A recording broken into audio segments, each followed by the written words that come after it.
On a Sunday afternoon, 16-year-old Levon Hyde is upstairs in his room playing video games. LED strip lights and a keyboard illuminate his face. Usually Sundays, I wake up, go to church, come home, and then hop straight on the game for like a couple hours, probably like 5-6 hours. He FaceTimes with his friends on his phone, plays games on his computer. Like while I'm playing, I'll probably watch a video or like TikTok. He's always using the internet, so whether he realizes it or not, he's also using data centers. No, I do not know anything about data centers. When we save something to the cloud, use an app, or surf the web, that information has to actually go to a physical location. That's what is in those data centers. Data centers are growing faster in Atlanta than anywhere else in the country. All of that rapid growth means communities are grappling with how these developments impact the environment and their neighborhoods. Now I have to come to terms with the fact that what I once thought would be my life here now has significantly changed. This week, the first of 2 shows exploring WABE's series Server South. We'll be joined by WABE business reporter Marlon Hyde and WABE Southside reporter Dormaya Vance. I'm WABE politics reporter Sam Gringlass. I'm WABE politics reporter Raul Bally, and this is Plugged In from WABE.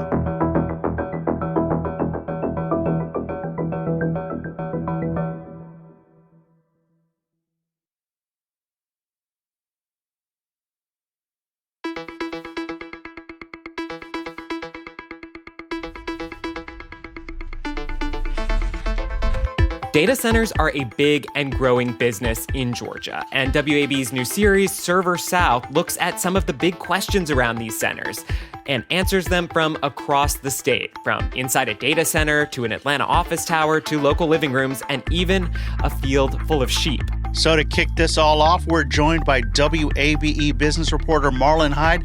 Marlon, welcome back to the show. Hey, thank you for having me. Okay, Marlon, so 16-year-old Levon Hyde is your nephew, and I think that scene with him that you recorded really captures how data centers are something most people maybe know nothing about or don't think much about, but are actually really central to our increasingly online lives. Yeah, data centers power our online lives.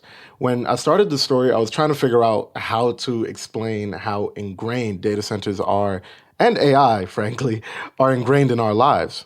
And through a conversation with our editor, Molly Samuel, she suggested that I ask my tech-savvy 16-year-old nephew a couple questions. So Georgia's emerged as one of the fastest growing data center markets in the country. You got, tech giants like Amazon, Google, Meta, they've all built here. Kind of big picture, why are data centers proliferating now? Well, Atlanta has 3 of the things data center developers need the most: land, power, and connection to the internet. And most of all, it's because of AI. The data center business is growing faster in Metro Atlanta than anywhere else in the U.S. I put this question to Lynn McKee, who teaches commercial real estate at Georgia State University.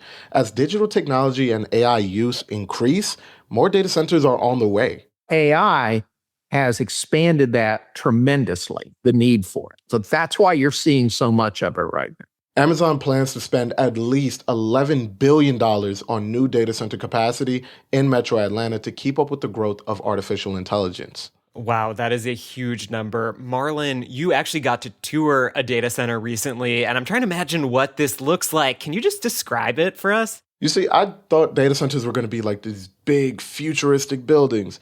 Data centers are really just warehouses for computer servers. They could be as large as the 99-acre campus in Northwest Atlanta owned by QTS, bigger than 2 Mercedes-Benz stadiums, or resemble an office building like Coda at Tech Square. Let's listen to a little bit of my story. Justin Marchand with the Georgia Institute of Technology scans his fingerprint to start our tour of Coda. The first thing you notice is the noise. Then, the cold air. Walking across the 2 rooms, we pass rows of tall white metal lockers, neatly organized with color-coordinated wires feeding in and out of computer components. Lights blink as information is processed. All of this uses power. Right, so an hour of operating in this room would be like your whole house for a month. That's a lot of electricity. Utility providers like Georgia Power forecast data centers to drive up future energy demands significantly. So, Marlene, can you talk a little more about why Atlanta is such a hot spot for data centers? Like I said earlier, we have the three things developers need the most: land, power, and connection to the internet. And while Atlanta does not have the most capacity right now, that belongs to Northern Virginia. Atlanta is leading the charge in building these data centers, according to CBRE, a global commercial real estate firm. I spoke to Bill Thompson. He's the vice president of marketing and product management for DC Blocks, a data center company that has a facility here in Atlanta. It's really just the beginning of a large, steady curve of new digital infrastructure required, new power and energy infrastructure that will be required. Georgia offers sales tax savings to attract data center developers here. Companies can sometimes save on local real estate taxes. The state of Georgia and local governments are projected to waive more than $300 million in sales and use taxes for data center equipment purchases for the upcoming state budget year. Yeah, Marlon, in my Server South story, I took a closer look at that tax break and breaking it down, that's $176 million that's going to disappear from the 2026 state budget. I also found out there's $150 million that local governments aren't going to be getting. That's really going to make a big difference, especially the smaller local governments that might need to make upgrades, like most notably water systems to cool these data centers. And you know where data center companies are looking to next? Lynn McKee told me that companies are eyeing the south side of Metro Atlanta for even more development. People don't want these big data centers near their houses. But you go out and you go to South Atlanta or into rural Georgia, there's just land. Okay, so we've talked kind of about how this is reshaping some parts of the metro area. We've talked about what this means for state and local budgets. But Marlon, what does this all mean for the economy more broadly in Georgia? Well, when it comes to Georgia's economy, data center developers are buying land, building multi-million-dollar facilities loaded with expensive high-tech equipment. But Thompson says one thing they do not bring is many permanent jobs. We don't actually employ that many folks. So we might have a large data center only employs 20 or 30 people. But there's 300 people who are involved in the construction of that data center. And that can make them appealing to local communities. The additional tax revenue from these large construction projects can benefit schools and hospitals. Although the data center doesn't generate the jobs, the tax dollars it generates could have a massive impact on rural Georgia and South Atlanta. But some communities are starting to push back. So Marlon, what you're saying there is, yes, these facilities bring in money in terms of tax revenue, in terms of constructing the facilities, but it actually doesn't take that many people to operate a data center once it gets going, unlike, a traditional factory building cars or some other kind of product. For sure. And data center companies will tell you firsthand that when they come, they're bringing jobs. Now, what those jobs are is to be determined. A lot of those jobs are maintenance jobs that are already maintained within the company itself. They're bringing their own people here to work, operate, and maintain these facilities. They're not looking to somebody in Southwest Atlanta to be taking care of this facility. They might look to them to build it, but they're not going to be the ones taking care of it on a regular basis. It's interesting how you're talking about these projects only bringing in a handful of jobs.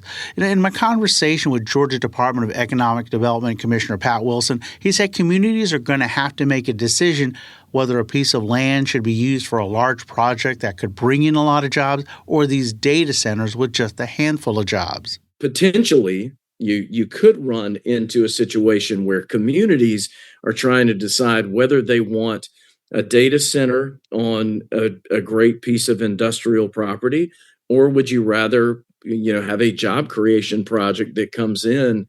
And so one of the things that I think for communities is to have their priorities ready and be ready for that potential, because there is going to be a time, and we've been somewhat a victim of our own success in that our best sites have been, we have been able to put projects on many of our best sites. And so it does cause the worry that data centers are coming in and starting to speculatively purchase property and nail it down. And so communities have to have that in mind.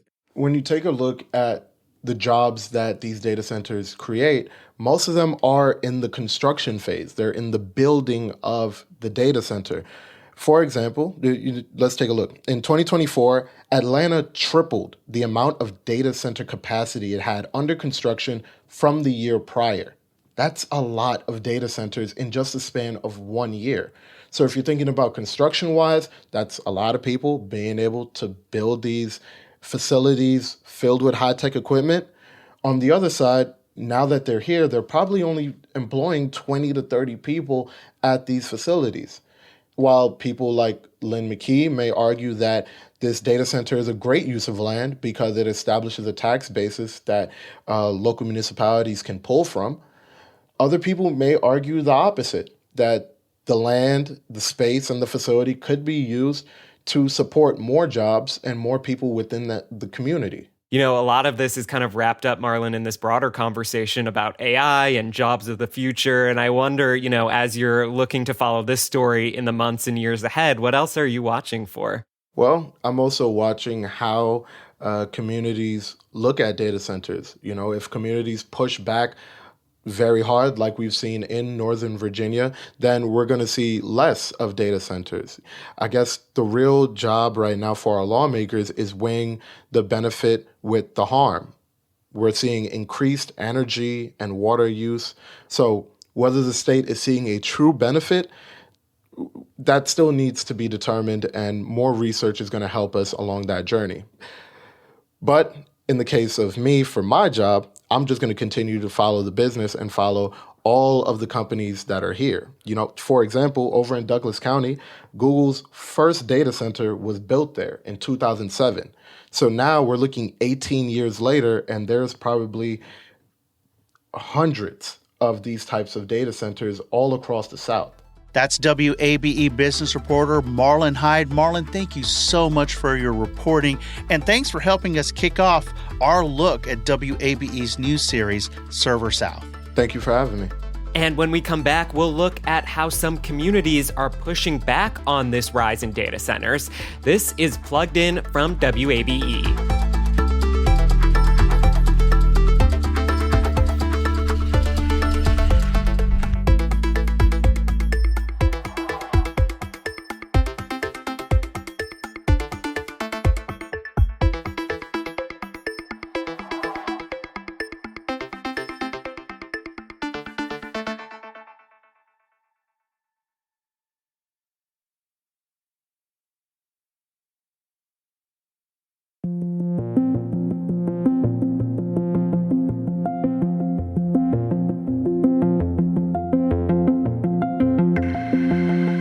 Welcome back to Plugged In from WABE. We're now going to travel to a Southside community that's experienced some of the data center boom. Our guide is WABE reporter Dormaya Vance. Welcome, Dormaya. Hey, what's up, y'all? Hey, Dormaya. You know, you said you were shook by how fast these sites are being developed in the South Metro Atlanta area. Explain to our audience what you found so striking about the landscape. Well, I think it was the fact that these development sites are so close to folks that built their lives on this sort of countryside rural area. This is somewhat in their backyards. And so these rural suburban areas, you usually see free range horses and cows, not demolition and construction for something like a data center. That is such a descriptive scene. Let's take a listen to a little bit of your piece. Picture you're driving down the dusty back roads of Fayetteville, about 40 minutes south of downtown, seeing mostly large parcels of greenery and suburban homes. The drive is serene, but then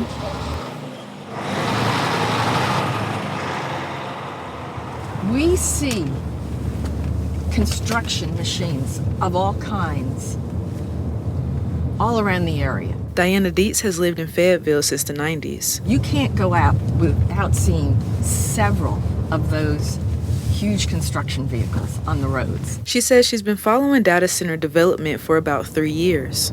Well, I don't have grandchildren, so this is my mission. And I've had to dig and dig and dig. And I tell my husband I'm going to change my name to Nancy Drew. Now, mind you, she's not directly impacted. Still, she's taking the time to educate her neighbors about the growing number of data centers coming to the area. So, Dormaya, you actually got to go on a tour with Diana. Tell us more about what you saw and what you learned. We stopped at this one site where it was pretty much a dirt road in the rural part of the town, and there were like miles of trees that have been basically mowed down, and these skyscraping towers, also called like monopoles, they were pretty much a daunting presence. While we were out there, Dietz, she sparked up this conversation with a site worker. Interesting. I never thought about any of this stuff until they started building a bunch of... A lot of it is just to feed the QTS thing over there. Just to feed QTS? Quality Technology Services, or QTS, is the data center company behind all of this, and they have over 75 facilities throughout the country.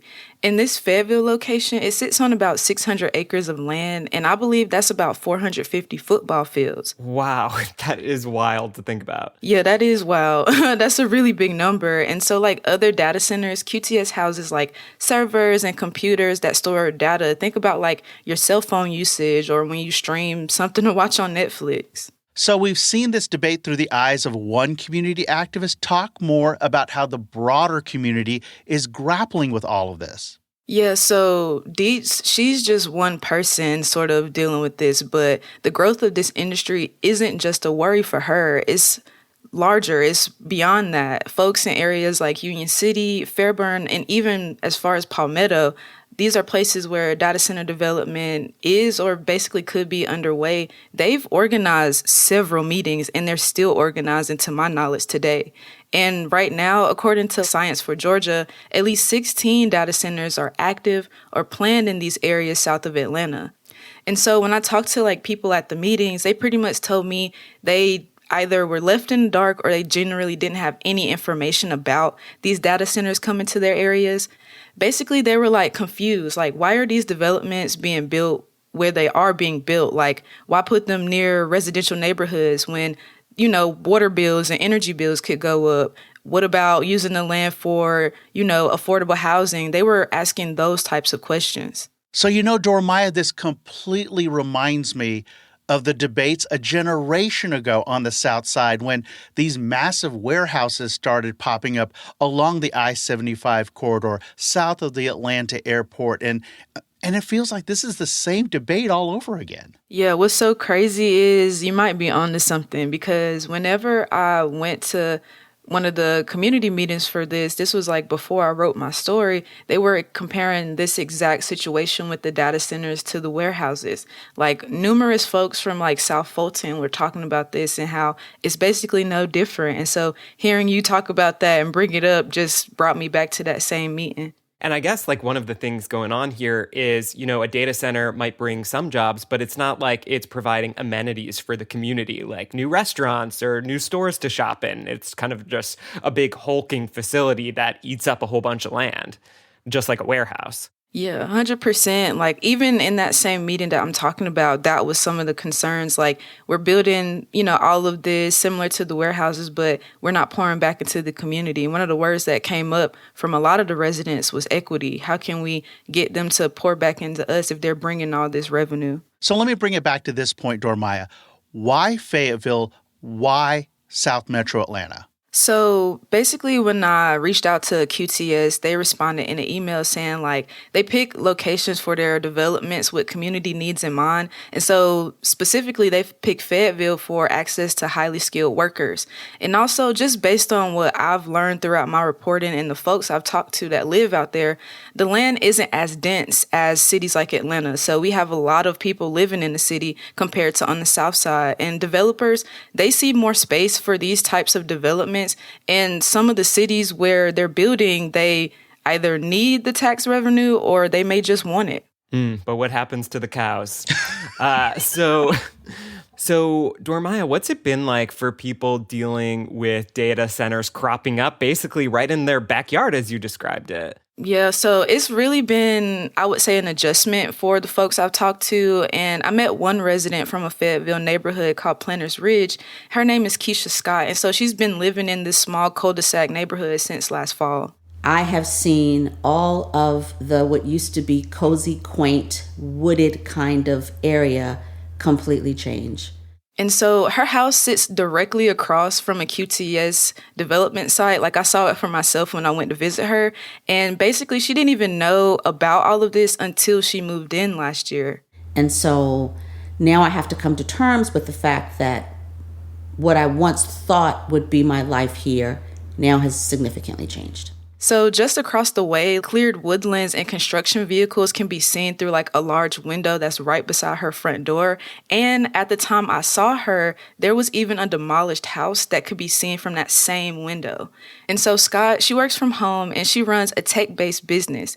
So she has some firsthand insight into data centers and what looms as they pop up in areas like hers. Data centers are here to stay. There's no way to stop it. The only way to stop it is to put your phones down and get back to old-fashioned everything. And it's not going to happen. So, Dormaya, I mean, what options do residents really have? Well, a few places throughout the state are trying to do something. Atlanta plus Glenn and Douglas counties have taken some steps to regulate data centers. And officials with QTS say they're working with the Fayetteville community so the folks there, their concerns are heard. However, Diana Dietz, she made it clear to me that the neighbors living in these areas really don't have many options. It's really like they've got to get with it or get lost, basically, either sell to developers or basically learn to live with the coming data centers. So what will you be watching for next with this story? Well, this particular story led me to follow up on another controversial data center development, and this is near the historic city of Palmetto, Georgia. The small town is trying to revitalize right now, but this giant project could basically encroach on those efforts. WABE's Dormaya Vance, thank you so much for your reporting. Of course, really appreciate y'all having me. And next week, we're going to look at the environmental impact of data centers. They've gone from promising to be carbon neutral to really just blowing their goals out of the water. And this is uniquely due to AI and generative AI in particular. You can find the whole series at wabe.org/server-south. That's it for this edition of Plugged In from WABE. Plugged In is produced by Brendan Rivers. Our managing editor is Alex Helmick. Plugged In is available wherever you want to listen. If you listen on demand, make sure to head on over to the Plugged In feed to subscribe and leave us a rating. You can also now find us on the radio at 90.1 every Friday morning from 9:30 to 10. And remember, as public media faces an uncertain funding stream, you can support this work with a gift at wabe.org/donate. I'm WABE politics reporter Sam Greenglass. I'm WABE politics reporter Raul Bally. We'll see you next week.